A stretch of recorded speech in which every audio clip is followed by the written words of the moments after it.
Hi hello నమస్తే welcome to Srinivas make academy channel. ఈ రోజు ఈ వీడియోలో మనం రైల్వే గ్రూప్ డి ఎగ్జామ్ సంబంధించినటువంటి ప్రిపరేషన్లో భాగంగా గత గ్రూప్ డి ఎగ్జామ్లో అడిగినటువంటి బయాలజీలోని ప్రీవియస్ ఇయర్ క్వశ్చన్స్ యొక్క పార్ట్ 1 డిస్కస్ చేద్దాం. లెట్స్ గెట్ ఇంటూ వీడియోలోకి వెళ్ళిపోయే ముందు ప్రతి ఒక్కరు కూడా వీడియోని లైక్ చేసి ఛానల్ ఇంకా సబ్స్క్రైబ్ చేయకుండా వెంటనే సబ్స్క్రైబ్ చేయండి.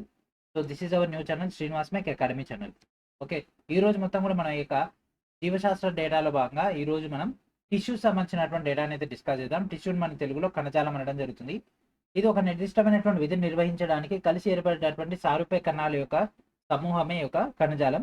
ఇందులో మనకు రక్తం కానీ, యొక్క పోషక కణజాలం కానీ, దారువు కానీ, అండ్ అదేవిధంగా కండరాలు కానీ, ఇవన్నీ కూడా దీనికైతే ఉదాహరణలుగా ఉండడం జరుగుతుంది. ఈ యొక్క కణజాలాలు మేజర్గా మనకు 2 రకాలుగా ఉంటాయి. ఎట్లయితే కణాలని మనకి యొక్క జంతు కణం, వృక్ష కణం ఉంటుందో, అండ్ అదేవిధంగా ఈ యొక్క కణజాలాలు కూడా వృక్ష జంతు కణాలుగా ఉండడం జరుగుతుంది. అండ్ అదేవిధంగా ఈ యొక్క కణజాలాల గురించి అధ్యయనం చేసేటటువంటి శాస్త్రాన్ని మనం హిస్టాలజీ అనడం జరుగుతుంది. ఆయన యొక్క కణజాలం అనేటటువంటి పదాన్ని ఎన్గ్రో అనేటటువంటి వ్యక్తి సృష్టించడం జరిగింది. ఓకే, సో దీంట్లో మనకి ఒక డేటా కనుక తీసుకుంటే ఫస్ట్ మన యొక్క క్వశ్చన్ ఏంటిదండి? First question, which figure is a correct representation of the movement of food in phloem? పోషక కణజాలంలో ఆహార కదలికను ఏ చిత్రం సరిగా సూచిస్తుంది? ఓకే, సో ఇక్కడ మనకు ఈ యొక్క ఆరోస్ అయితే ఇవ్వడం జరిగింది, బట్ ఇదైతే క్లారిటీ లేదు. నేను మళ్ళీ ఒకసారి గీసి చూపిస్తే చూడండి. మనకి ఇక్కడ ఏ టు డి వరకు. సో ఫస్ట్ అసలు ఈ యొక్క ఫ్లోయం అంటే ఏంటిది? పోషక కణజాలం. అవునా, పోషక కణజాలం అంటే ఏంటిది? మనకి ఒక మొక్కల్లో కిరణజన్య సమయక్రియలో మనకి ఒక ఆహారం అనేది జనరేట్ అవుతుంది కదా. సో ఆ యొక్క ఆహారాన్ని మొక్క యొక్క ఇతర భాగాలకు ట్రాన్స్ఫర్ చేసేటటువంటి వృత్తి ఈ యొక్క పోషక కణజాలం అనేది చేయడం జరుగుతుంది. ఓకే, సో ఇక్కడ ఇది చూడండి, ఈ యొక్క డయాగ్రామ్ బిలో చూసుకున్నట్లయితే ఇక్కడ వేర్ల నుంచి ఈ విధంగా పైకి వెళ్తుంది, అంటే వేర్ల నుంచి నీటిని తీసుకెళ్తుంది. ఓకే, ఈ యొక్క ఫ్లోయం లేదా మనకి ఒక పోషక కణజాలం అనేది ఈ యొక్క నీటిని తీసుకెళ్తుందా? తీసుకెళ్ళదు, కాబట్టి ఇది కాదు. అండ్ ఆకుల నుంచి తయారైంది కిందికి వస్తుంది. ఓకే, మరి పైకి కూడా వెళ్తుంది కదా డెవలప్మెంట్ కోసం, కాబట్టి ఇది కూడా కాదు.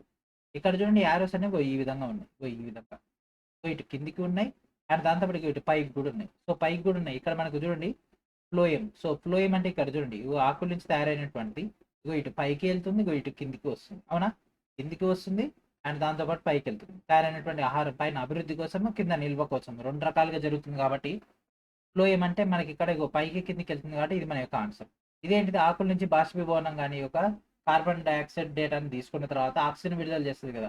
సో దానికి సంబంధించినట్టు ఇక్కడ మన డేటా చూపిస్తుంది, కాబట్టి ఆన్సర్ ఏంటిదండి? So C is our answer. C అంటే option A is our answer. So ఇంతే, మన కాన్సెప్ట్ వచ్చిందా ఫటాఫట్ అయిపోతుంది. కాన్సెప్ట్ రాకపోతే దీనంతా హార్డ్ అయినటువంటిది ఇంకోటి లేనే లేదు. Okay, which tissue in the coconut husk makes it hard and stick? ఈ కింద వాటిలో ఏది కొబ్బరి పొట్టుని మనకి ఒక గట్టిగా అండ్ అదేవిధంగా దృఢంగా చేయడం జరుగుతుంది? దృఢంగా. సో మనకి ఒక కొబ్బరి పొట్టు ఉంటుంది కదా, ఈ విధంగా మొత్తం కొబ్బరి టెంక తీసుకుంటే దానిపై ఇట్లా మొత్తం పొట్టు ఉంటుంది కదా, అదంతా అది మనకి ఒక రక్ష కణాలు, ప్యారంకైమ్ అనే మృదు కణజాలం, స్థూలకోణ కణజాలం, దృఢ కణజాలం. సో దేంతో తయారవుతుంది? దృఢ కణజాలంతో తయారవ్వడం జరుగుతుంది అదంతా కూడా. సో ఇది ఒక శాశ్వత కణజాలము, అండ్ అదేవిధంగా ఇది మనకు గట్టిగా దృఢంగా మార్చడానికి ఒక కణజాలం అనేది కారణం అవ్వడం జరుగుతుంది. ఈ కణజాలాలని మృత కణజాలాలు, అండ్ అదేవిధంగా ఇవి మనకు లిగ్నిన్ అనేది దాంట్లో ఉండడం వల్ల అది కణగోడలు అనేవి చిక్కగా ఉండడం జరుగుతుంది. అందుకే అది మనకి ఇట్లా పీసెస్ ఉన్న చాలా మందంగా కనిపిస్తుంది, చిక్కగా ఉంటాయి. ఈజీగా మన హ్యాండ్తో బ్రేక్ చేయలేము, అంత హార్డ్ ఉంటుంది అది. ఎందుకంటే దాంట్లో లిగ్నిన్ అనేటటువంటి పదార్థం ఉంటుంది. కొబ్బరికాయ మీరు చూసే ఉంటారు కదా. ఓకే, సో ఈ యొక్క కొబ్బరి పొట్టులో ఉండేటటువంటి ఏ కణజాలం అంటే అది క్లెరెంకైమ. ఓకే, దృఢ కణజాలం. Aerenchyma cells are present in dash వాతాయుత కణాలు అనేవి ఉంటాయి కింద వాటిలో దేంట్లో? కామన్ వాటర్, సాధారణ నీటి పూల మొక్కలో, పి అంటే బఠానీలో, క్యాక్టస్లో, అండ్ అదేవిధంగా నీమ్ అంటే వేపలో. ఓకే, సో మనకి ఇక్కడ ఐరెంకైమా అంటే ఏం లేదు. ఇక్కడ మనం ఒక మొక్క తీసుకుంటే దాంట్లో ఇట్లా కనుపులు అనేవి ఉంటాయి, ఆ యొక్క గదులు ఉంటాయి. ఆ యొక్క గదుల లోపల గాలి గనక ఉంటాయి, దాన్ని మనం ఎరెంకైమా వాల్స్ అనడం జరుగుతుంది. అంటే ఎరెంకైమా గదులు అన్నీ ఉండేటటువంటి. జస్ట్ లైక్ వెదురు మీరందరూ చూసే ఉంటారు కదా. ఓకేనా, వెదురు మీరందరూ చూసే ఉంటారు కదా, దాంట్లో యొక్క గాలి గదులు ఉండడం వల్ల అది నీటిపైన తేలుతుంది. సేమ్ అట్లనే మనకి ఇక్కడ సాధారణ నీటి పూల మొక్క కూడా ఇదే విధంగా ఉండడం జరుగుతుంది. ఈ యొక్క మొక్కలన్నీ నీటిలో ఉంటాయి. ఇవి నీటిలో ఉండి నీటిలో తేలడానికి ఇదైతే సహాయం చేయడం జరుగుతుంది. ఓకేనా, సో ఎవరు చిన్నపిల్లలు ఈత కొడతారో, ఈత కొట్టేటప్పుడు కూడా, ఈత నేర్చుకునేటప్పుడు ఇట్లాంటి మొక్కల్ని మనం అయితే ఉపయోగించడం జరుగుతుంది. వాటన్నిటిని కూడా ఇట్లా అరేంజ్ చేసేసుకొని వాటి తాడు కట్టుకుంటారు, నడుముకి కట్టుకొని ఈత కొట్టుకోవడం జరుగుతుంది. దాని లోపల కూడా సేమ్ అంతే, లోపల మొత్తం ఈ విధంగా గనుపులు ఉంటాయి, దాంట్లో మొత్తం కూడా గాలి అనేది నిండి ఉండడం జరుగుతుంది. ఓకే, సో ఆన్సర్ ఏంటిదండి? ఈ యొక్క ఏరెంకైమా సెల్ దేంట్లో ఉంటాయి? ఇక్కడ ఈ యొక్క దాంట్లో ఉండడం జరుగుతుంది. In plants, the cells of meristematic tissue undergo a process wherein they lose their ability to divide, take up a permanent shape and size, and specialize to perform a specific function. What is this process known as? మొక్కల్లో విభాజ్య కణజాల కణాలని ఒక ప్రక్రియకు లోనవుతాయి. And దీంట్లో మనకు అవి విభజించే సామర్థ్యాన్ని కోల్పోతాయి. Okay. అంటే విభజన అనేది జరగదు. శాశ్వత ఆకారం మరియు పరిమాణాన్ని తీసుకుంటాయి. ఓకే. అయితే ఇవి ఒక నిర్దిష్ట విధిని నిర్వహించడంలో ప్రత్యేకతను కలిగి ఉంటాయి. ఈ ప్రక్రియను ఏమని పిలుస్తారు? సో డెవలప్‌మెంట్ అంటే ఏంటిదండి మనకిక్కడ? ఉన్నదాన్ని ఇంకా పెద్దగా చేయాలంటే వర్క్ చేయాలి. ఇక్కడ మనకు ఒక విభజించే సామర్థ్యాన్ని కోల్పోయినంటే ఇది కాదు. And next proliferation. సో ఇది కూడా కాదు. So differentiation. So this is our answer. భేదం. సో మనకది ఒక ఫిక్స్‌డ్ పొజిషన్‌లోకెళ్ళిపోతది. అక్కడ మనకి ఆ యొక్క ప్రాసెస్ అనేది ఆగిపోతది కాబట్టి, అంటే ఆ యొక్క విభాజ్య కణజాలానికి సంబంధించినటువంటి ప్రక్రియ ఆగిపోద్ది కాబట్టి, అంటే ఆ యొక్క విభజించే సామర్థ్యాన్ని కోల్పోతాయి కాబట్టి, మనకి ఆ యొక్క ప్రత్యేకత కలిగి ఉండేదాన్ని డిఫరెన్షియేషన్ అనడం జరుగుతుంది. రీజనరేషన్ అంటే 1 ఇంక 2గా మారడం, 2 4గా మారడం, 4 8గా మారడం అనేది మనకు రీజనరేషన్. కాబట్టి ఇంకా డెవలప్‌మెంట్ అయితేనే ఉన్నట్టు కదా! కాబట్టి ఇది కూడా కాదు. So that means option C is our answer. Which of the following is a primarily responsible for the movement of human body? మానవుని యొక్క శరీర కదలికకు ప్రధానంగా బాధ్యత వహించేది ఏంది? మానవుని యొక్క శరీరంలో అంటే మనం ఏదైనా ఒక భాగం అంటే హ్యాండ్ గాని, లేకపోతే మన యొక్క శరీరంలో గుండె గాని, అట్లాంటి ఏదైతే ఇంటర్నల్ ఆర్గాన్స్ గాని, ఎక్స్టర్నల్ ఆర్గాన్స్ గాని ఏదైనా సరే మూవ్‌మెంట్ అవ్వాలి అంటే మనకు అక్కడ ఖచ్చితంగా ఒక కండర కణజాలం ఉండాలి. కండర కణజాలం సో ఎక్కడ ఉంది? ఇక్కడ ఉంది కండరం. ఇక్కడ ఉంది. ఓకే. అండ్ నెక్స్ట్ మనకి ఒక కనెక్టివ్ టిష్యూఆ? లేకపోతే నర్వసా? నాడి. ఎందుకంటే సిగ్నల్ ఉండాలి గదా! ఓకేనా. సో, సిగ్నల్ ఉండాలి గాబట్టి నాడి. నాడి ఏం చేస్తది? సిగ్నల్ ఇస్తది. సిగ్నల్ ఇచ్చిన తర్వాత అక్కడ మనకు కండరం కదులుతది. కండరం కదిలిన తర్వాత మనకక్కడ మూవ్‌మెంట్ అయితే రావడం జరుగుతుంది. సో, ఆన్సర్ ఏంటిదండి? Option C is our answer. So, combination of nervous and muscular tissues నుంచి మనకక్కడ మూవ్‌మెంట్ అయితే రావడం జరుగుతుంది. ఎందుకంటే ఈ యొక్క పొడవైనటువంటి కణాలను కలిగినటువంటి కండర కణజాలంలో మనకి ఒక కండర తంతువులు అనేటటివి కూడా ఎలిమెంట్స్ అయితే ఉండడం జరుగుతుంది. అయితే దాంట్లో సంకోచ ప్రోటీన్‌లు అని పిలువబడేటువంటి ప్రత్యేకమైనటువంటి ప్రోటీన్‌లు అనేవి కండరం కలిగి ఉంటది. ఎప్పుడైతే ఈ యొక్క నాడీ కణం నుంచి సిగ్నల్ వస్తదో మూవ్‌మెంట్ చేయమని, అప్పుడు ఆటోమేటిక్‌గా ఆ యొక్క సంకోచమైనటువంటి ఈ యొక్క ఏదైతే ప్రోటీన్ ఉంటదో అది సంకోచం అవుతది. ఆటోమేటిక్‌గా కండరం అనేది మూవ్‌మెంట్‌కి గురైతది. కండరం మూవ్ అయినప్పుడు మనకు ఆటోమేటిక్‌గా బాడీలో కూడా మూవ్‌మెంట్ అయితే వస్తది. కాబట్టి answer C is our answer. The following table shows the different epithelial tissues in animals and their location in different parts. Identify the correct option. ఈ దిగువ పట్టికలో మనకి ఇక్కడ జంతువుల్లో వివిధ రకాలైనటువంటి ఉపకళా కణజాలాలను వాటికి సంబంధించినటువంటి వివిధ భాగాల్లో వాటి యొక్క స్థానాన్ని చూపుతుంది. అయితే సరైనటువంటి ఆప్షన్ ని సూచించండి. ఓకే. సో ఇక్కడ మనకి ఒక డయాగ్రామ్ అయితే ఇవ్వడం జరిగింది. దీంట్లో 4 ఎలిమెంట్స్ అయితే ఇవ్వడం జరిగింది. సో ఇక్కడ పల్సగ్ ఉంది. అండ్ ఇక్కడ వచ్చేసరికి మనకి ఇక్కడ బాక్స్ అంటే క్యూబాయిడ్ షేప్ లో ఇది వచ్చేసరికి మనకి ఇక్కడ పొడుగ్గా ఉంది. అండ్ ఇదేమో ఒకదానిపైన ఒకటి ఇట్లా దగ్గరగా ఉంది కదా! ఈ యొక్క స్ట్రక్చర్ కన్నా తీసుకుంటే ఇక్కడ కనిపిస్తుంది కదా ఫస్ట్ ఇది ఇలా దగ్గర ఉండేది అది మనకు మేజర్ ఎక్కడ ఉంటదంటే స్కిన్‌లో ఉండడం జరుగుతుంది. ఓకేనా. ఎక్కడ ఉంటదండి ఇది? స్కిన్‌లో ఉండడం జరుగుతుంది. So D2. So option D. అంటే ఇగో ఇక్కడ 2 అంటే ఇగో option D is our answer. Okay. So ఇప్పుడు మనం వన్ బై వన్ అయితే వెళ్దాము. మన మానవుని శరీరంలో ఈ యొక్క రక్షణ కోసం ఈ యొక్క అండ్ అదేవిధంగా శరీరాన్ని కప్పడానికి కూడా ఈ యొక్క ఉపకళా కణజాలాన్ని ఉపయోగిస్తారు. దాంట్లో యొక్క స్కిన్ అంటే ఈ యొక్క చర్మం అనేది మెయిన్. అండ్ దాంతో పాటు మనకి ఒక నోటి పొర గాని, రక్తనాళాల పొర గాని, ఊపిరితిత్తుల యొక్క వాయుగోనులు గాని, మూత్రపిండాల యొక్క గొట్టాలు గాని ఇవన్నీ కూడా మనకి ఒక ఉపకళా కణజాలంతోటి తయారవుతాయి. అయితే ఇక్కడ మనకు ఈ యొక్క సరళమైనటువంటిది అంటే ఫస్ట్ కనిపిస్తుంది కదా ఇది సింప్లిఫైడ్. సో సింపుల్ గనక తీసుకున్నట్లయితే ఇది దేనికి ఉంటదంటే ఇగ బ్లడ్ వెసల్స్. ఎందుకంటే బ్లడ్ వెసల్స్ ఎలా ఉంటాయి? సన్నగా ఉంటాయి కదా! సో దానికి ఇక్కడ పల్చటైనటువంటి యొక్క కణజాలం కావాలి కాబట్టి ఇగో ఇది A3 ఇగో ఇది కూడా మ్యాచ్ అవుతుంది. అండ్ నెక్స్ట్ వచ్చేసరికి ఇది వచ్చేసరికి మనకి ఒక సాలివరీ గ్లాండ్స్‌కి అండ్ నెక్స్ట్ వచ్చేసరికి ఇది వచ్చేసరికి ఒక రెస్పిరేటరీ అంటే ఈ యొక్క శ్వాసానికి సంబంధించినటువంటి యొక్క వాయుగోనుల్లో ఈ యొక్క డేటా అయితే ఉండడం జరుగుతుంది. ఎందుకంటే ఆ యొక్క ప్రెషర్‌ని తట్టుకోవాలి కదా! కాబట్టి ఈ విధంగా. ఈ మధ్యలో ఉండేది మొత్తం కూడా కేంద్రకం. So option D is our answer. So ఇదంతా కూడా మీకు పైపైన అనిపిస్తది. మెయిన్ కాన్సెప్ట్ విన్న వాళ్ళకైతే ఇదంతా డీడీసీయే. ఎందుకంటే ఆల్రెడీ వీటన్నిటి గురించి మనం డీటెయిల్‌గానే డిస్కస్ చేసుకున్నాం కూడా గతంలోనే. So each and every element ఏది ఎట్లా ఉంది, దాని నేమ్స్ ఏంది, దాని యొక్క ఒక్కొక్క దాని పర్పస్ ఏంది, అండ్ దాంతో పాటు అది దేనిలో ఉపయోగపడుతుంది అనేది కూడా ఆల్రెడీ మనం గతంలో డిస్కస్ చేసుకున్నాం కాబట్టి డయాగ్రామ్‌ని బట్టి ఆన్సర్ చేయడం జరుగుతుంది. అండ్ నెక్స్ట్ ఇక్కడ చూడండి ఎన్ని రకాలు ఉన్నాయి. ఈ యొక్క ఎపిథీలియం, ఈ యొక్క స్క్వామోస్ ఇక్కడ మనం చూస్తున్నారు కదా! ఇయన్నీ ఎపిథీలియాలు. ఓకేనా. ఉపకళా కణజాలాలు ఇవన్నీ కూడా. ఈ యొక్క 6 రకాలు ఉంటాయి మేజర్‌గా. అండ్ ఇందాక చూసినయి ఇంకా కొన్ని. And next which of the following parts of the human bodies are not lined with squamous epithelium? ఈ కింది వాటిలో మానవ శరీరంలోని ఏ భాగాలనేవి శల్కల ఉపకళా కణజాలంతో నిండి లేవు? ఓకే. అసలు ఈ యొక్క శల్కల ఉపకళా కణజాలం ఎట్టుంటది? ఇగో ఇది శల్కల ఉపకళా కణజాలం. ఇదొక పల్సని అండ్ కేంద్రకంతో కూడినటువంటి ఒక విస్తరించినటువంటి ఒక ఉపకళా కణజాలము మనకి ఇది పెద్దగా ఉంటుంది, చదునుగా ఉండడం జరుగుతుంది. అండ్ దీంట్లో చిన్న గుండ్రనైనటువంటి కేంద్రకం కలిగి ఉంటుంది కదా, ఇది మేజర్గా నోరు, చర్మము, అన్నవాహికల్లో ఇదైతే ఉండడం జరుగుతుంది. సో ఇక్కడ నోరు, చర్మము, అన్నవాహిక ఈ మూడిట్లో ఉంటుంది. సో ఇక కిడ్నీ దాంట్లో ఉంటుందా? ఆన్సర్ ఏంటి దాని option D is our answer. Bone is an example of which of the following type of tissues. So ఈ కింది వాటిలో ఏ రకమైనటువంటి కణజాలాలకు ఎముక అనేది ఒక ఉదాహరణ. ఎముక అనేది చాలా చాలా ఇంపార్టెంట్ అండి. ఇది కనెక్టివ్ టిష్యూకి ఉదాహరణ. ఓకేనా? కనెక్టివ్ టిష్యూ డైరెక్ట్ ఎముకలు కానీ రక్తం కానీ ఇట్లాంటి డైరెక్ట్ మనం చూసి ఆన్సర్ చేసినటువంటి పాయింట్స్ ఇవన్నీ కూడా. సో ఈ యొక్క ఎముకలు అనేవి మనకి ఒక గట్టిగా ఖనిజీకరించబడినటువంటి బలమైనటువంటి దృఢమైనటువంటి ఈ యొక్క నిర్మాణమే యొక్క ఎముక. సో ఇది మనకి ఒక సంయోజక కణజాలానికి చెందినటువంటి ఉదాహరణ. ఓకే. అండ్ మనకి ఒక దాంట్లోనే మనకి ఒక రక్తం కూడా రావడం జరుగుతుంది. సో రక్తం అనేది కూడా మనకి ఒక కనెక్టివ్ టిష్యూ, ఎడిపోస్ కణజాలం కూడా. అండ్ అదేవిధంగా మనకి ఇక్కడ ఏరియోలార్ టిష్యూ అనేది దీనికి సంబంధించింది. అండ్ డెన్స్ అనేది కూడా ఈ యొక్క కనెక్టివ్ టిష్యూ సంబంధించినటువంటి మరికొన్ని డీటెయిల్స్ అండ్ ఇన్ డెప్త్కి వెళ్ళిపోతాయి. సో ఆన్సర్ ఏంటి? Option C is our answer. And next, which cells in xylem are responsible for storing food. ఆహారం నిల్వ చేయడానికి దారులోని ఏ కణాలని బాధ్యత వహించడం జరుగుతుంది. సో దారు ఏం చేస్తుందండి, మనకు ఆ యొక్క డేటాని ట్రాన్స్పోర్ట్ చేస్తూ ఉంటుంది కదా. దారు అనేది మనకి ఇక్కడ సజీవ కణజాలం, ఇది ఆహారాన్ని నీటి నిల్వకు బాధ్యత వహిస్తూ ఉంటుంది. ఈ యొక్క దారుల్లో మనకి ఒక మృదు కణజాలం ఏదైతే ఉంటుందో ఆ యొక్క మృదు కణజాలంలో నిల్వ చేయడం జరుగుతుంది. ఓకే, మరి మృదు కణజాలం ఎక్కడ ఉంది అంటే ఇక్కడ ఉంది. మృదు కణజాలం ఇదంతా కూడా మృదు కణజాలం, దీంట్లో నిల్వ చేయడం జరుగుతుంది. ఇక్కడ కనిపిస్తుంది ఇదంతా కూడా మృదు కణజాలం, దీంట్లో నిల్వ చేయడం జరుగుతుంది. దాన్ని మనం ఇంగ్లీష్లో ప్యారెంట్ కైమా అయితే అనడం జరుగుతుంది.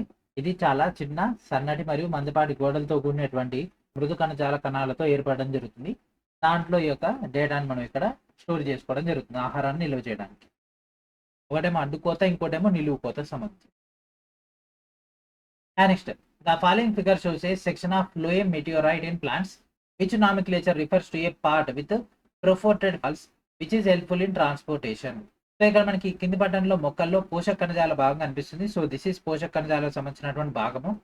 అయితే రవాణాకు సహాయపడేటటువంటి రంధ్రాలు ఉన్నటువంటి గోడలు కలిగినటువంటి భాగాన్ని ఏ నామకరణం సూచిస్తుంది అంటే ఇక్కడ ఏబిసిడి అనేటటువంటి నామిక్లేచర్ ఇవ్వడం జరిగింది. సో దాన్ని బట్టి మనం ఇక్కడ డేటా అనేది ఫైండ్ అవుట్ చేయాలి. సో ఇక్కడ ఏదైతే ఇమేజ్ ఇచ్చిందో ఇది ఆల్రెడీ ఎన్సీఆర్టీలో మనకు ఉన్నటువంటిది. సో మ్యాక్సిమం అంటే మ్యాక్సిమం మనకు డైరెక్ట్ ఎన్సీఆర్టీ నుంచి ఇమేజెస్ వస్తాయి కాబట్టి మీకు క్లాస్ 6 నుంచి 12 అండ్ దాంతోపాటు ఇంకా రిలేటెడ్ అయినటువంటి ఇమేజెస్ అన్ని కలుపుకొని అండ్ దాంతోపాటు ఇంపార్టెంట్ టేబుల్స్ అన్ని కూడా కలుపుకొని మీకు త్వరలో మరొక కంటెంట్ అయితే రిలీజ్ చేస్తాం. సో దాంట్లో మీకు ఒక టోటల్ డేటా కూడా కవర్ అయిపోతుంది. సో ఇక్కడ చూడండి, ఏ కనుక తీసుకుంటే ఇక్కడ మనకు చాలని ఫలకం వస్తుంది. నెక్స్ట్ బి అంటే ఇక్కడ చాలని నాళాలు వస్తాయి. సి కనుక తీసుకుంటే పోషక మృదు కణజాలం. డి వచ్చేసరికి మనకి ఇక్కడ సహకణాలు. ఓకే, సో ఇక్కడ ఏమడిగిండు, రంధ్రాలు ఉన్నటువంటి గోడలు ఉన్నటువంటి భాగం. సో ఇక్కడ చూడండి, ఇక్కడ మనకి ఒక ఫలకం ఉంది కదా, ఈ ఫలకం పక్కన ఇక్కడ కనిపిస్తుంది చూసారు, ఇదంతా కూడా ఇక్కడ మనకి సహాయపడే రంధ్రాలు ఉన్నటువంటి ఒక గోడలు కలిగినటువంటి ఒక రవాణాకు సహాయపడేటటువంటి మార్గం యొక్క చాలని నాళాలు. ఓకేనా?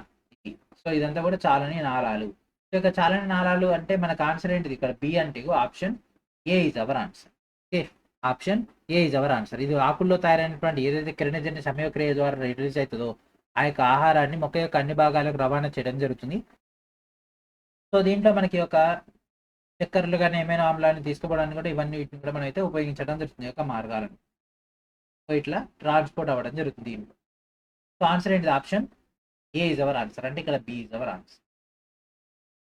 Both the diagrams A and B given below are of sclerenchyma tissue in plants. Yet they look different. Why? So మనకి ఇక్కడ కింద ఇవ్వబడినటువంటి ఏబి అనేటటువంటి రేఖా చిత్రాలు ఇది ఇవ్వడం జరిగింది. ఈ యొక్క చిత్రం అనేది ఈ రెండు మొక్కల్లో దృఢ కణజాలానికి చెందినవి అయినప్పటికీ భిన్నంగా కనిపిస్తున్నాయి. ఎందుకు?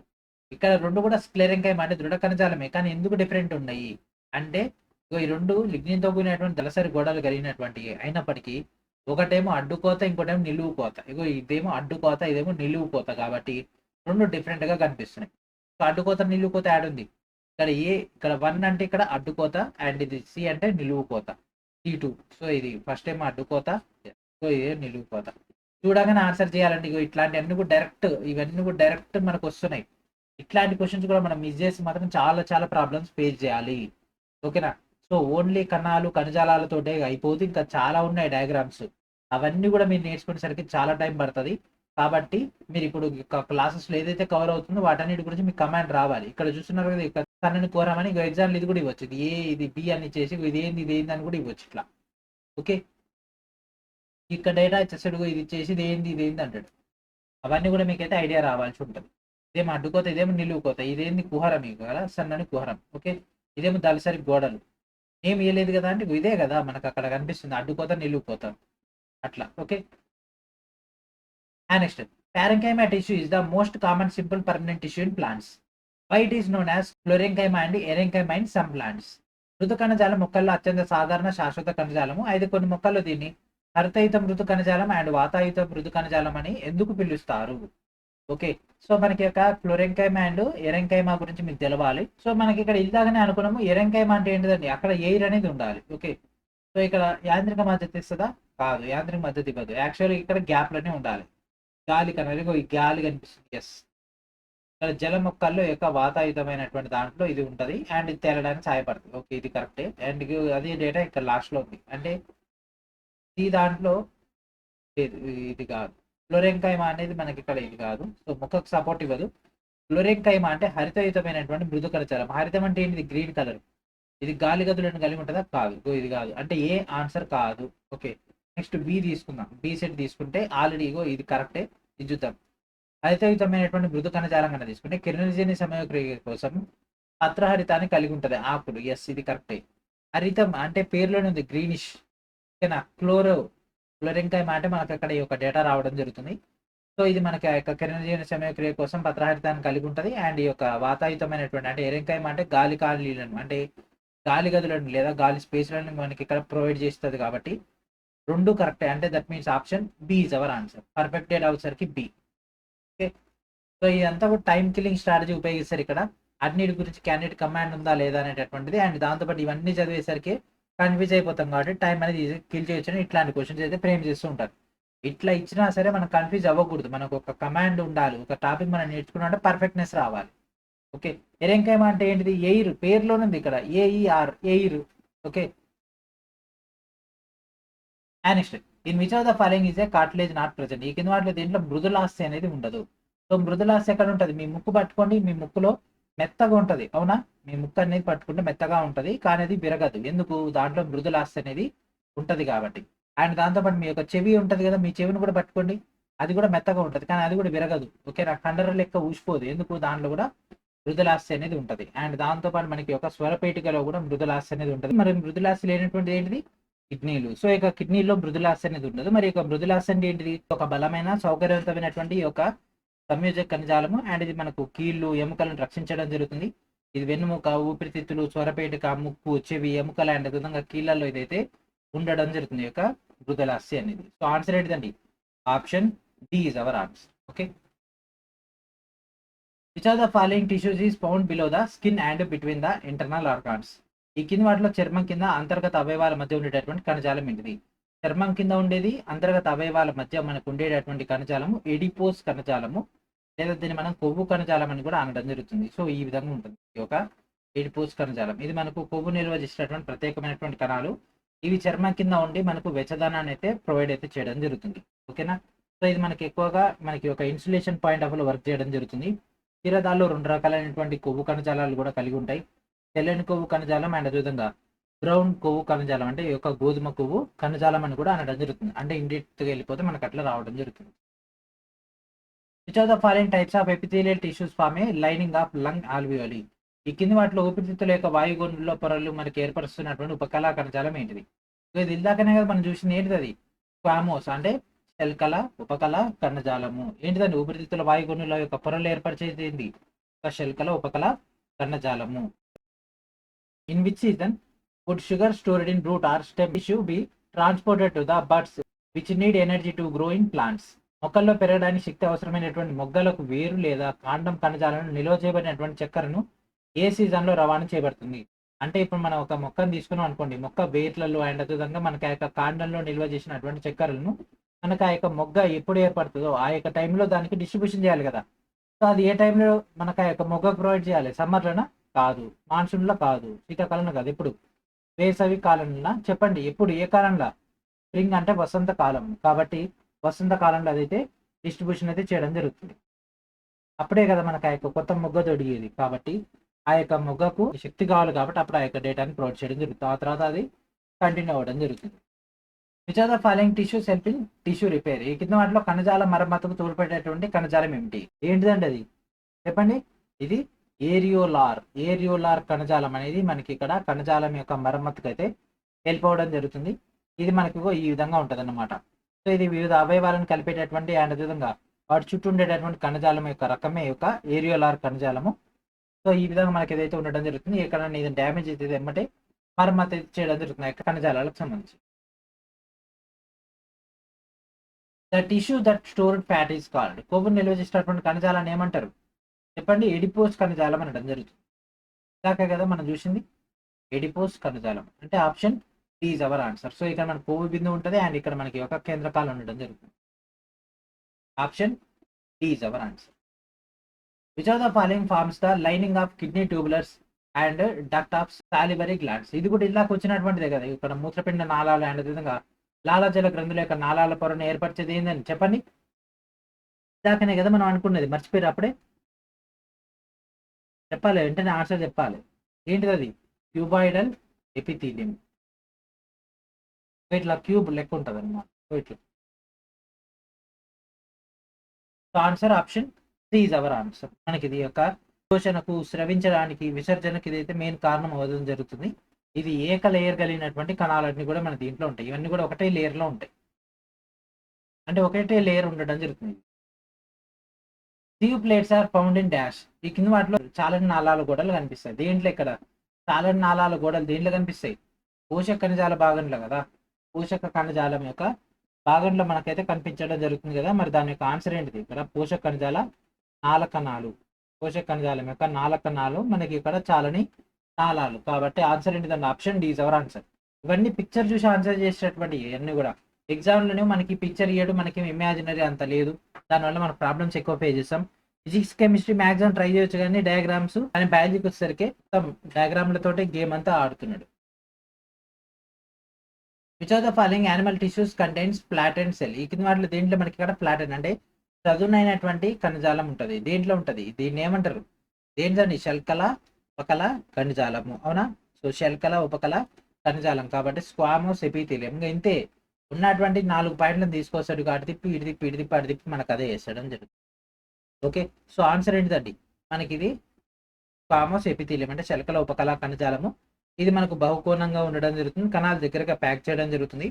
అతిపెద్ద ఉపరితల వైశాల్యాన్ని కలిగి ఉండడం జరుగుతుంది. అండ్ దీంట్లో మనకు కణాలు పెద్దగా ఉంటాయి. దాంతోపాటు కేంద్రకం అనేది గుండ్రంగా ఉండడం జరుగుతుంది. చిన్న గుండ్రమైనటువంటి కేంద్రకం ఉంటుంది.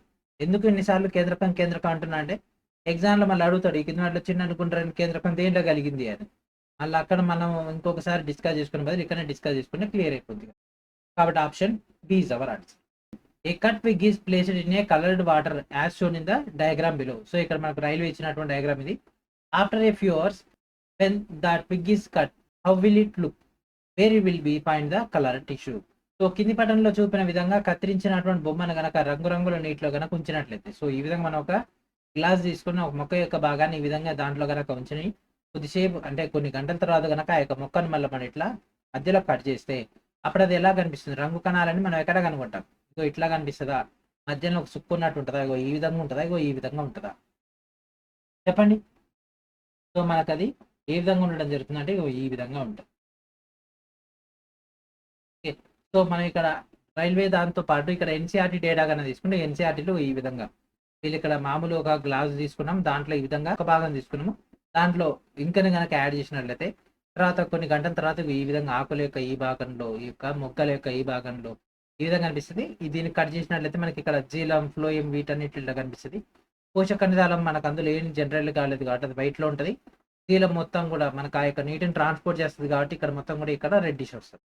సో ఇదంతా కూడా రెడ్డిష్ అయిపోతుంది. కాబట్టి option B is our answer. అంటే ఇమేజ్ ఏ కనిపిస్తున్నటువంటి ఈ యొక్క ఫిగర్ ఏ ప్రకారంగా. Generally plants have low energy needs when compare to animals. The main reason for this. Okay. So సాధారణంగా జంతువులతో పోలిస్తే మనకి ఒక మొక్కలకు తక్కువ శక్తి అవసరాలు ఉంటాయి. దీనికి గల ప్రధాన కారణం ఏంటిది? ఆల్రెడీ మనం ప్రీవియస్ వీడియోలో డిస్కస్ చేసుకున్నాము. కాకపోతే ఏంటంటే ప్రీవియస్ వీడియోలో ఒకటే పాయింట్ ఇచ్చి ఇక్కడ రెండు పాయింట్లు ఇవ్వడం జరిగింది. ఒకసారి ఆప్షన్ చూడండి. ఏబి, బీసీ, ఏడి, బిఎస్సి ఈ విధంగా మనకైతే ఫ్రేమ్ చేయడం జరిగింది కదా. సో ఆన్సర్ ఏమవుతుంది చెప్పండి. సో ఖనిజాలలో పెద్ద మొత్తంలో మృత కణాలు ఉండడం. ఎస్, మృత కణాలు ఉంటాయి కాబట్టి వాటి శక్తి అవసరం లేదు కాబట్టి తక్కువ శక్తి అవసరం ఉంటుంది. చలనశీలత లేకుండా అవి కదలవు కాబట్టి. ఎస్, సొంత ఆహారాన్ని తయారు చేసుకున్నంత మాత్రాన్ని తక్కువ శక్తి ఉపయోగించుకోవాలన్నా అట్లేం లేదు. ఓటుని విడుదల చేస్తుంది కానీ దాంతోపాటు CO2ని కూడా తీసుకుంటుంది కదా, కాబట్టి ఇది కూడా కాదు. అంటే ఏబి ఎక్కడ ఉంది, ఇక్కడ ఉంది. అంటే option A is our answer. Meristematic tissue cells lakh dash. మనకి ఒక విభాజ్య కణజాల కణాలకు ఏది లోపం ఉంటుంది? కణద్రవ్యము, కేంద్రకము, కణకవచము, రెక్టికలు. మనకి ఒక విభాజ్య కణజాల కణాలు ఇవన్నీ కూడా జంతువుల దాంట్లో ఉంటాయి, మొక్కల దాంట్లో ఉండవు కాబట్టి మొక్కల దాంట్లో ఉండేది ఒక రెక్టికల్ మాత్రమే కాబట్టి option D is our answer. రెక్టికల్ అనేవి మనకి ఒక విభాజ్య కణజాల దాంట్లో ఉండవు. ఓకే, సో మనకి ఇది దేంట్లో ఉంటాయి యాక్చువల్గా మొక్క కణాల్లో ఉంటాయి, జంతు కణాల్లో ఉండవు కాబట్టి జంతు కణాల నుంచి జంతు కణజాలాలు ఏర్పడతాయి కాబట్టి రెక్టికలనే మన దాంట్లో ఉండవు. రెక్టికల్ ఏముంటాయి, కణ రసాన్ని కలిగి ఉంటాయి. ఇవి కణానికి దృఢత్వాన్ని, సపోర్ట్ అయితే అందించడం జరుగుతుంది. కణ విభజనకు ఇది కారణమవుతుంది. అందుకే మనకి ఒక విభాజ్య కణజాలం దాంట్లో మేజర్గా ఉండనటువంటిది యొక్క రెక్టికల్. సో ఇక్కడతో మనకి కణజాలం అయిపోయింది. నెక్స్ట్ వచ్చేసరికి మనకి ఎంజైమ్స్ లేదా బయో మాలిక్యూల్స్ అంటే జీవాణువులు, జీవ మాలిక్యూల్స్. ఓకే, సో ఇక్కడ చూడండి ఫస్ట్ క్వశ్చన్ చూడండి. Which of the following enzymes breaks down starch into simple sugars? ఈ కింది వాటిలో ఏది పిండి పదార్థాలను సాధారణ చక్కెరలుగా విచ్ఛిన్నం చేస్తుంది? Trypsin, lipase, amylase, trypsin. So ఇక్కడ మనకు డేటా కన్నా తీసుకుంటే ఎమలైజ్ అనేది ఏం చేస్తుందండి? ఎమలైజ్ అనేది పిండి పదార్థాలను సాధారణ చక్కెరలుగా విభజించడం జరుగుతుంది. ఇది క్లోమము, లాలాజల గ్రంథుల ద్వారా మనకి ఒక ఎమలైజ్ అనేది విడుదల అవ్వడం జరుగుతుంది. ఇది ఇతర కణజాలాల్లో కూడా తక్కువ స్థాయిలో మనకైతే కనిపించడం జరుగుతుంది. అండ్ మనకు నెక్స్ట్ వచ్చేసరికి ఇక్కడ పెప్సిన్ కనుక తీసుకుంటే ఇది మనకి ఒక ప్రోటీన్లను జీర్ణం చేయడానికి ఇది ఉపయోగపడుతుంది. ఇది మనకి ఒక జీర్ణాశయ ఎంజైమ్. అండ్ నెక్స్ట్ వచ్చేసరికి లైపేజ్ కనుక తీసుకుంటే ఇది మనకు ట్రైగ్లిసరైడ్లను, ప్రీ ఫ్యాటీ యాసిడ్స్ అండ్ విధంగా గ్లిజరాల్గా విడదీసినటువంటి ఎంజైమ్ ఇది. సో మన యొక్క క్వశ్చన్కి ఆన్సర్ ఏంటిది? పిండి పదార్థాన్ని సాధారణ చక్కెరగా విభజించేటటువంటి దాన్ని మనం ఎమలైజ్ అనడం జరుగుతుంది. ఓకే, సో ఆన్సర్ ఏంటిది అంటే option C is our answer. And next question, which of the following statements is correct? ఈ కింది వాటిలో ఏది సరైనది? Okay, correct. For every protein there is a specific RNA. ప్రతి ప్రోటీన్ ఆర్ఎన్ఏ ఉంటుందా? నిర్దిష్టమైనటువంటి ఆర్ఎన్ఏ ఉండదు. ఏముంటుంది? జీన్ ఉంటుంది ప్రతిదానికి కూడా. సో ఒక నిర్దిష్టమైనటువంటి జీన్ అనేది ఉండడం జరుగుతుంది. ఈ ప్రోటీన్లు, హార్మోన్లు, ఎంజైమ్లను తయారు చేయడం జరుగుతుంది. ఇది మనకు నిర్దిష్టమైనటువంటి ప్రోటీన్ ఏర్పడడం కోసం నిర్దిష్ట జన్యు ద్వారా నియంత్రించడం జరుగుతుంది. కాబట్టి మనకి ఇక్కడ జన్యు అనేది నిర్దిష్టమైనటువంటిది ఒక ప్రతి ప్రోటీన్కి అయితే ఉంటుంది. హార్మోన్ కోసం నిర్దిష్ట క్రోమోజోమ్ ఉంటుందా? క్రోమోజోమ్ ఉంటుంది. మనకు అది ఓన్లీ ఒక రీజనరేషన్ కానీ రీప్రొడక్షన్ దాంట్లో ఇక క్రోమోజోమ్స్ యొక్క ఇన్వాల్వ్మెంట్ ఉంటుంది. ఎవ్రీ హార్మోన్కి స్పెసిఫిక్ ప్రోటీన్ ఉంటుందా? కాదు. సో ఇది మనకు ఆన్సర్ ఏంటి? Option B is our answer. మనకి ఆ యొక్క బయోమాలిక్యూల్స్ డేటా కూడా అయిపోయింది. అండ్ నెక్స్ట్ వచ్చేసరికి జెనెటిక్స్. చాలా క్వశ్చన్స్ అయితే ఈ యొక్క జెనెటిక్స్ నుంచి అయితే ఫ్రేమ్ అయినాయి. చాలా కన్ఫ్యూజింగ్గా ఉంటుంది. మీరు క్లారిటీగా వింటే తప్ప ఇదైతే ఏమీ అర్థం కాదు. ఒకసారి వింటే అసలే అర్థం కాదు, మల్టిపుల్ టైమ్స్ అయితే వినాలి. Some features of genes are mentioned below. Okay, ఇక్కడ మనకు కొన్ని జీన్స్ అయితే అంటే జన్యువుల యొక్క లక్షణాలు ఇవ్వడం జరిగింది. Which of the following option state the incorrect feature of jeans? ఈ కింద వాటిలో ఏది జన్యువులకు సంబంధించినటువంటి తప్పు లక్షణాన్ని తెలియజేస్తుంది? ఓకే, సో జన్యువులకు సంబంధించినటువంటి తప్పు ఒకటి. They do not undergo any change. So jeans అనేవి ఎటువంటి మార్పుకు లోన్ అవ్వవా? లోన్ అవుతాయి, ఖచ్చితంగా లోన్ అవుతాయి, మార్పుకు లోన్ అవుతాయి. సో జీన్స్ కన్నా తీసుకుంటే ఇప్పుడు ఫాదర్, మదర్, ఫాదర్ వేరే దగ్గర నుంచి మదర్ వేరే దగ్గర నుంచి వస్తే వాళ్ళ యొక్క జీన్స్ అనేది ఇక్కడ కలిసిపోతాయి. ఇక్కడ ఇంకో కొత్త జీన్స్ ఏర్పడుతుంది, అవునా? సో దీనివల్ల ఏమైంది? దీనిలో జీన్స్లో మార్పిడి జరుగుతుంది కదా, కాబట్టి ఇది రాంగ్. ప్రోటీన్లను ఉత్పత్తి చేయడం కోసం వాటి యొక్క లక్షణాలను నియంత్రిస్తాయి. ఎస్, ఇది కరెక్టే. ప్రతి బీజకణంకి ఒక జన్యు సమూహం ఉంటుంది. ఎస్, ఇది కరెక్టే. డిఎన్ఏ యొక్క విభాగాలు మనకి ఒక అంటే జీన్స్ అని మనకి యొక్క డిఎన్ఏ యొక్క విభాగాలు అంటే ఎస్, ఇది కూడా కరెక్టే. సో మనకి ఇక్కడ రాంగ్ అయ్యేది ఇది ఒకటే. Option A is our answer. ఎందుకంటే జన్యువులు అనేవి మనకి ఒక వంశపారంపర్యం యొక్క క్రియాత్మక ప్రమాణాలు. ఇవి డిఎన్ఏతో తయారవ్వడం జరుగుతుంది. ప్రతి జన్యువు కూడా కంటి యొక్క రంగు కానీ, జుట్టు యొక్క రంగు కానీ ఇట్లాంటి అన్నిటిని కూడా వాటి యొక్క లక్షణాలు నిర్ణయించేటటువంటి సూచనలు కలిగి ఉండడం జరుగుతుంది ప్రతి జీన్స్లో. సో ఇక ఉత్పరివర్తనం అంటే మ్యూటేషన్ వల్ల జీన్స్ కూడా మార్పులకు లోనవుతాయి. అంటే జీన్ మ్యూటేషన్ అవుతుంది కదా, దానివల్ల మార్పుకు లోనవుతుంది. కాబట్టి ఆప్షన్ ఏ అనేది మనకు correct answer according to the question. Given below are some conclusions of Mendel's work on pea plants. All of them are correct except one. Correct the incorrect conclusion. బఠానీ మొక్కలపై Mendel చేసినటువంటి పరిశోధనలు పరిశీలించి దానికి సంబంధించినటువంటి కొన్ని నిర్ధారణలు అయితే మన కింద ఇవ్వడం జరిగింది. దాంట్లో ఒకటి తప్ప మిగిలినవన్నీ సరైనవి. తప్పు ప్రకటన లేదా యొక్క డేటాని ఎంచుకోండి. ఓకే, సో ఇక్కడ మనకు genes are inherited as distinct units. So జన్యువులు వేర్వేరు ప్రమాణాలుగా వారసత్వంగా సంక్రమిస్తాయి. ఓకే, జన్యువులు ఏర్పడేటటువంటి సమయంలో జన్యువుల విభజన జరుగుతుంది. ఇది కూడా కరెక్టే. ప్రతి సంయోగ బీజం ఒకే జన్యువు యొక్క 2 కాపీలను కలిగి ఉంటుంది. ఒకే కాపీలను అంటే ఒకే మోడల్ అయినటువంటి 2 కాపీలను కలిగి ఉంటుందా? కలిగి ఉండదు ప్రతి సంయోగ బీజం కూడా. అండ్ నెక్స్ట్ జన్యువులు జతలుగా వస్తాయి కాకపోతే ఒకే కాపీ అంటే ఒకే మోడల్ యొక్క 2 కాపీలను కలిగి ఉండవు. 2 వేరే ఉంటాయి. 2 వేరే కలిగి ఉండడం జరుగుతుంది. కాబట్టి ఆప్షన్ సి తప్ప మిగిలినటువంటి 3 స్టేట్మెంట్స్ కరెక్టే. ఎందుకంటే ప్రతి సంయోగ బీజంలో మనకు ఒక కాపీ సంబంధించినటువంటి డేటా ఉంటుంది అండ్ ఒక అల్లెల్ను కలిగి ఉండడం జరుగుతుంది. కాబట్టి option C is our answer and answer option C is our answer. ఇక్కడ వింటే ఏం అర్థం కాదని ఒకసారి కాన్సెప్ట్ చదివితేనే మీకు పర్ఫెక్షన్ వస్తుంది. ఎందుకంటే ఇవన్నీ కూడా ప్రీవియస్ ఇయర్ క్వశ్చన్స్ కదా. సో మనం అకార్డింగ్ టు క్వశ్చన్స్ మాత్రమే డిస్కస్ చేసుకుంటున్నాం కాబట్టి మళ్ళీ మనం కాన్సెప్ట్లోకి వెళ్ళిపోతే ఇదంతా ఫ్రేమింగ్ అంతా డిస్టర్బ్ అవుతుందని అకార్డింగ్ టు క్వశ్చన్స్ ఫ్రేమ్ పైన వెళ్ళిపోతున్నాం. In human males the 6 chromosomes present or XY. What is the difference between them? So మానవుడి యొక్క పురుషులు ఉండేటటువంటి లైంగిక క్రోమోజోమ్లు XY, వాటి మధ్య తేడా ఏంటి? సో XY అనేటటువంటి క్రోమోజోమ్ ఉంటుంది కదా. So X chromosome, Y chromosome. So ఇక X క్రోమోజోమ్, Y క్రోమోజోమ్ సంబంధించి డేటా. సో X క్రోమోజోమ్ చిన్నది, Y క్రోమోజోమ్ పెద్దది కాదు. X క్రోమోజోమ్ పెద్దది, Y క్రోమోజోమ్ చిన్నది. ఎస్. సో ఇది ఎప్పుడైనా సరే X క్రోమోజోమ్ అనేది పెద్దగా ఉంటుంది, Y క్రోమోజోమ్ అనేది చిన్నగా ఉంటుంది. ఎందుకంటే 1000 జీన్స్ ఉంటాయి, అంటే 1000 జన్యువులు ఉంటాయి.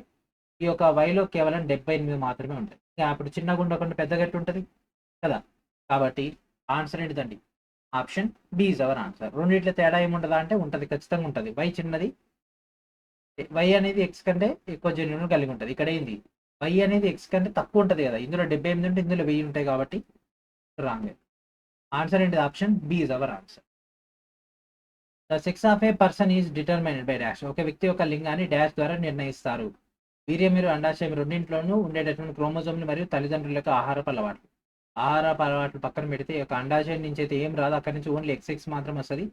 వీర్యం నుంచి XY వస్తుంది. కాబట్టి సో రెండింటిలో ఉండేటటువంటి కాదు, వీర్యంలో ఉండేటటువంటి క్రోమోజోమ్లు. ఎస్. సో దీంట్లో ఏముంటుంది? X ఉంటుంది, Y ఉంటుంది. అండోత్సర్గం అంటే దీంట్లో ఓన్లీ XX మాత్రం ఉంటుంది, ఫిక్స్. అది రెండింటిలో ఉండేటటువంటి క్రోమోజోమ్లు. ఇది కాదు. సో దట్ మీన్స్ ఇది ఒకటే. ఇక్కడ పురుషుడా స్త్రీ అనేది నిర్ణయించింది ఇక్కడ వీర్యంలో ఉండేటటువంటి క్రోమోజోమ్లు మాత్రమే కాబట్టి ఈ యొక్క స్పెర్మ్ లో ఉండేది. కాబట్టి option B is our answer. The figure below shows a single organism undergoing reproduction and the progeny with minor differences. What would be the reason for the variation? So ఇక్కడ మనకి ఒక ప్రత్యుత్పత్తికి సంబంధించినటువంటి loan అవుతున్నటువంటి ఒక జీవిని చిన్న తేడాలతో సంతానాన్ని చూపించడం జరిగింది. వైవిధ్యానికి గల కారణం ఏంటి? ఇక్కడ ఏమైంది? ఓకేనా. సో ఇక్కడ మనకు ఆ యొక్క స్మాల్ వేరియేషన్ అయితే రావడం జరిగింది. సో ఇక్కడ ఏ వేరియేషన్ అయింది అంటే ఇక్కడ వీటి యొక్క డిఎన్ఏలో వేరియేషన్ అయింది. ఇక్కడ వాటి యొక్క డిఎన్ఏలో వేరియేషన్ అవ్వడం కనిపిస్తుంది. సో డిఎన్ఏ కాపీయింగ్ లో వేరియేషన్ అవుతుంది కాబట్టి డిఎన్ఏ కాపీయింగ్ లో ఎర్రర్ రావడం వల్ల ఇక్కడ ఇదంతా బ్లూనే ఉంది, ఇక్కడ రెడ్ ఎట్ వచ్చింది అండ్ ఇక్కడ గ్రీన్ ఎట్లు వచ్చింది. ఇక్కడ గ్రీన్ రావడం వల్ల ఇక్కడ గ్రీన్ వచ్చేసింది. అండ్ దీనివల్ల ఏమైంది? ఇక్కడ లైట్ బ్లూ వచ్చి ఇక్కడ థిక్ బ్లూ వచ్చేసింది. అండ్ ఇక్కడ రెడ్ రావడం వల్ల ఇక్కడ రెడ్ వచ్చింది అండ్ ఇక్కడ ఈ యొక్క డేటా రావడం వల్ల మనకు ఆ యొక్క మార్పిడి అయింది. సో దీంట్లో ఏం జరుగుతుంది? ఇక్కడ డిఎన్ఏలో కాపీయింగ్ లో ఎర్రర్ అవ్వడం వల్ల ఈ విధంగా జరుగుతుంది. అంటే జీన్స్ లోపం వల్ల ఇట్లా జరుగుతుంది. మీరు చాలా మంది చూసే ఉంటారు 2 తలలు రావడము అండ్ అదేవిధంగా చేతికి 5 ఫింగర్స్ కాకుండా 6 ఫింగర్లు రావడం, ఇట్లాంటివన్నీ కూడా ఈ యొక్క డిఎన్ఏ లోపం వల్ల అంటారు కదా. సో అదే ఇది. A flow chart of 6 determination in human beings is shown below. Some conclusions that can be drawn from it are mentioned in the option. Select the incorrect option. So మానవుల్లో లింగ నిర్ధారణకు సంబంధించి ఫ్లో చార్ట్ అనేది కింద ఇవ్వబడడం జరిగింది. So ఇదే మనకి ఇచ్చినటువంటి డయాగ్రాము. దాని నుంచి తీసుకోబడినటువంటి కొన్ని నిర్ధారణలు ఆప్షన్ లో పేర్కొనడం జరిగింది. ఓకే, తప్ప ఆప్షన్ ఎంచుకోండి. ఓకే, ఇన్కరెక్ట్ ఆప్షన్ ఎంచుకోండి. ఓకే, సో ఇక్కడ చూడండి XY అంటే ఇది మేల్ అండ్ ఇది female. Okay, so XY, so ఇక్కడ X అండ్ లేడీ నుంచి వచ్చినటువంటి XX అయితే ఇక్కడ ఫీమేల్ అయితే కరెక్టే. ఇక్కడ Y అండ్ ఇక్కడ నుంచి వచ్చినటువంటి X తోటి XY అయితే మేల్ వస్తుంది, ఇది కరెక్టే. ఓకే, సో డయాగ్రామ్ అయితే ఏ ఎర్రర్ లేదు. ఇప్పుడు ఆ యొక్క డయాగ్రామ్ బట్టి చేద్దాం. పిల్లలందరూ వాళ్ళ యొక్క తల్లి నుంచి X క్రోమోజోమ్ను వారసత్వంగా పొందుతారు. ఎస్. సో తల్లి నుంచి మేల్ అయినా ఫీమేల్ అయినా సరే X వస్తుంది కాబట్టి ఇది కరెక్టే. ఒక శిశువు లేదా ఆడగా ఉండేటటువంటి అవకాశాన్ని 50-50. ఎస్. సో ఇక్కడ మనకు 50-50 ఛాన్స్ ఉంటుంది కదా, కాబట్టి ఇది కూడా కరెక్టే.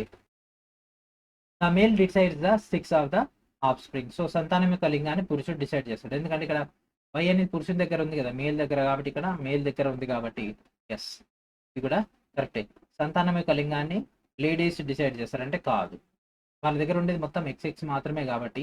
సో ఇక్కడితో ఈ యొక్క క్లాస్ 2 అనేది ఫినిష్ చేద్దాము. ఒక్కసారి వింటే ఏమీ అర్థం కాదు. ఏదో మన మాయా ప్రపంచంలో తిరిగినట్టు ఉంటది.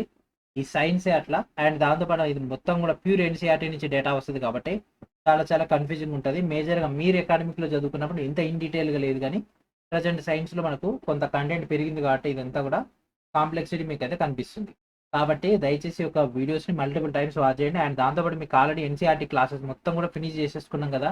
ఈ యొక్క బయాలజీకి సంబంధించి మన యొక్క యాప్‌లో అందుబాటులోనే ఆ యొక్క టోటల్ డేటాను కూడా కంప్లీట్ చేసుకోండి. ఆ తర్వాత ఈ యొక్క వీడియో చూస్తే మీకు పర్ఫెక్షన్ అర్థమైతది. ఎందుకంటే ఆ యొక్క స్క్వామోస్ ఎపిథీలియం గాని, అండ్ అదేవిధంగా స్ట్రాటిఫైడ్ అంటే ఏంటిది? వాటికి సంబంధించినటువంటి స్ట్రక్చర్స్ ఎట్లుంటాయి? శరీర భాగంలో ఏ అవయవం దేనివల్ల పనిచేస్తది? గుండె కణాలు ఎట్లుంటాయి? గుండె సంబంధించినటువంటి డేటా గాని, మూత్రపిండాలు గాని, ఊపిరితిత్తులు గాని, కన్ను గాని, ఇట్లా వివిధ రకాలైనటువంటి శరీర అవయవాల్లో ఒక్కొక్క రకమైనటువంటి కణజాలం అనేది ఉంటది. అది ఎందుకు అట్లున్నది? దానికి సంబంధించి డీటెయిల్ డేటా తెలిస్తేనే ఈ క్వెషన్స్‌కి ఆన్సర్ చేయగలం. అట్లా కాకుండా ఓన్లీ ప్రీవియస్ ఇయర్ క్వెషన్స్ మాత్రమే చదువుకుంటే ఫ్రేమింగ్ అనేది పర్ఫెక్ట్ రాదు. మనకు ఆ యొక్క గ్యాప్స్ అనేవి ఫుల్‌ఫిల్‌గా కంప్లీట్ అవ్వవు. ఓకే. అందుకని ఫస్ట్ ఆఫ్ ఆల్ దయచేసి మన యొక్క యాప్‌లో అవైలబిలిటీలో ఉన్నటువంటి ఎన్‌సీఈఆర్‌టీ మొత్తం వాల్యూ మొత్తం చదవండి. ఆ తర్వాత ఈ యొక్క వీడియో చూస్తే మీకు పర్ఫెక్షన్ వస్తది. ఆ వీడియో చూడకుండా ఇది డిస్కషన్ ఎన్ని సార్లు చెప్పినా సరే మీకైతే ఫ్రేమింగ్ అయితే రాదు. ఓకే. అండ్ దాంతో పాటు మీ యొక్క జీకే పాయింట్ ఆఫ్ వ్యూలో ఈ యొక్క Indian history, Indian polity and అదేవిధంగా సైన్స్ మిస్‌లేనియస్‌తో పాటు సైన్స్ న్యూమెరికల్ సంబంధించినటువంటి డేటా, గ్రూప్ డి ఆర్థమెటిక్ సంబంధించినటువంటి డేటా, ఈ యొక్క టోటల్ డేటాను కూడా ఇక్కడ నుంచి ఫినిష్ చేసుకోండి. త్వరలోనే మీకు ఇచ్చినటువంటి ఆ యొక్క డేటాను కూడా కంప్లీట్ చేసుకోవడానికి సిద్ధంగా ఉండండి. అండ్ ఈ యొక్క సిబిడి టెస్ట్ సిరీస్ కోసం ఎవరైతే ఎదురు చూస్తున్నారో వాళ్ళందరూ కూడా ఈ యొక్క సిబిడి టెస్ట్ సిరీస్‌లో జాయిన్ అయిపోండి. అండ్ ఇంకా ఎవరైతే ఒక గ్రూప్ డి ఫౌండేషన్ కోర్స్‌లో జాయిన్ అవ్వలేదో, ఈ యొక్క గ్రూప్ డి ఫౌండేషన్ కోర్స్‌లో జాయిన్ అయితే మీకు ఇక్కడి నుంచి ఆ యొక్క ఎన్‌సీఈఆర్‌టీ క్లాసెస్ కూడా రావడం జరుగుతుంది. ఆ యొక్క ఎన్‌సీఈఆర్‌టీని కూడా గ్యాదర్ చేసుకుందురు. ఓకే. సో ఇది ఫ్రెండ్స్ ఈరోజు వీడియో. నెక్స్ట్ వీడియోలో మరికొంత డేటాతో కలుద్దాం. అండ్ ఈ యొక్క వీడియోని మల్టిపుల్ టైమ్స్ వాచ్ చేశారని ఆశిస్తూ and thanks friends. Thanks for watching.